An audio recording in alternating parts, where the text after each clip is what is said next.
You ever notice how some of the biggest stories humanity tells just seem to echo each other across different cultures, different points in history?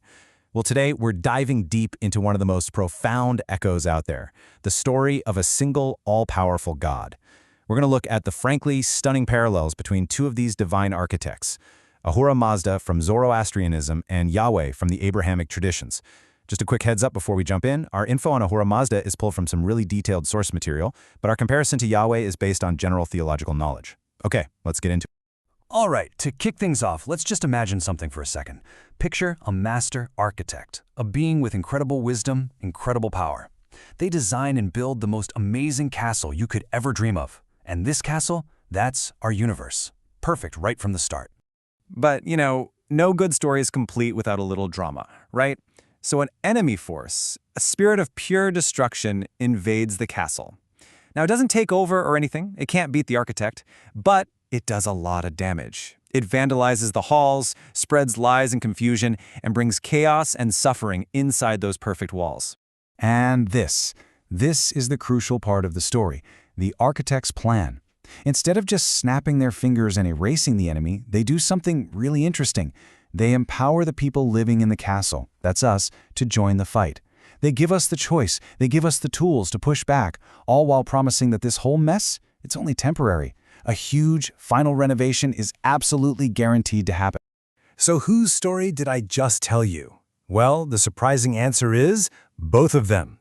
This little parable about the divine architect, the cosmic bad guy, and humanity's role in a guaranteed win, it's a fantastic blueprint for understanding both Ahura Mazda, the wise lord of Zoroastrianism, one of the world's oldest monotheistic faiths, and Yahweh, the God at the heart of Judaism, Christianity, and Islam. So let's start at the very foundation, the nature of the architect. Who are they? Well, in both cases, they're understood as the supreme, uncreated, and fundamentally good source of literally everything. In Zoroastrianism, they're super clear about this. Ahura Mazda is called the uncreated creator. He's not really a part of the cosmic fight in the sense that he's equal to his opponent. No, he stands above it all. He's the supreme authority. And that lines up perfectly with the Abrahamic idea of Yahweh, who is the self-existent source of all reality, existing before the universe, before time itself. And this creator isn't just neutral. They are the very definition of good. Ahura Mazda is totally intertwined with something called Asha. We'll get to that in a sec. His goodness is described as being way more resilient than evil. And that's just like Yahweh, who is seen as the ultimate source of moral order, the polar opposite of chaos and wickedness. So to really get this, we have to talk about that word Asha. It's not just some fuzzy idea of being nice. For Zoroastrians, Asha is the cosmic blueprint. It's truth, it's order, it's life itself. It's the way things are supposed to be, and it's what Ahura Mazda is fighting for against all the forces of lies and death. So this brings up a huge question, right? If the divine is all good, where does all the bad stuff come from? Well, the answer in both of these traditions comes down to the freedom that was given to creation. This is the moment the architect hands the keys to the armory over to the castle's inhabitants. It all comes down to this massive, world-changing gift, free will. In Zoroastrian thought, the original conflict wasn't between two beings, but between two mentalities, two fundamental choices. One for Asha, for truth and order, and one for deceit. And every single human being has to make that same choice. This is such a powerful parallel to the Abrahamic tradition, where humanity's story is all about having the freedom to choose between obeying God or disobeying. And this is where the Zoroastrian view adds this really fascinating layer. It's about the purpose of our physical world. See, in their view, the world wasn't just created and then things went wrong. No, it was intentionally designed by Ahura Mazda to be a kind of trap, a physical arena where the forces of evil could be cornered, fought, and, in the end, totally defeated. So how are people supposed to fight in this cosmic battle?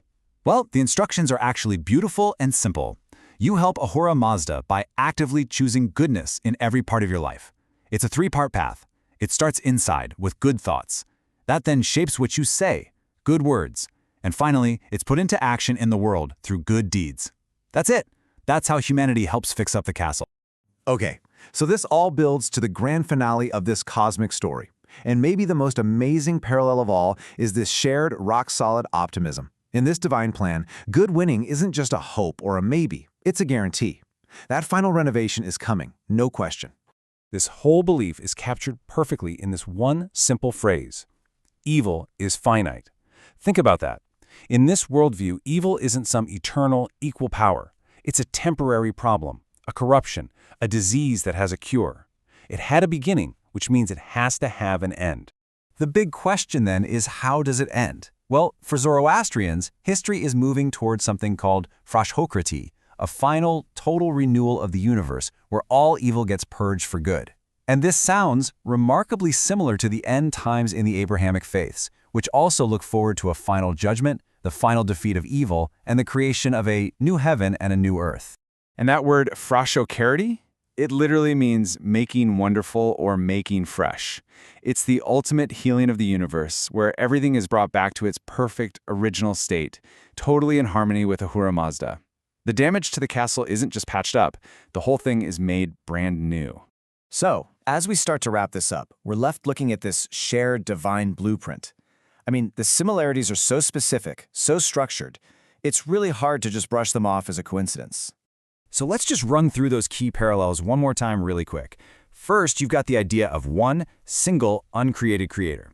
Second, this creator is the source of all that's good and orderly. Third, they give humanity this incredible gift and responsibility of free will. Fourth, they call on us, humanity, to be their allies in a cosmic battle.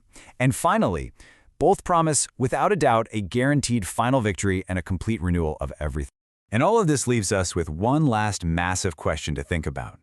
What does it tell us when two totally different cultures, separated by so much time and space, basically come up with the same core story? The story of a good creator, a cosmic fight, and a guaranteed happy ending. It's this profound echo in the human spirit, isn't it? A shared blueprint for God, for struggle, and for hope. What you make of that echo? Well, that's the question we'll leave with you.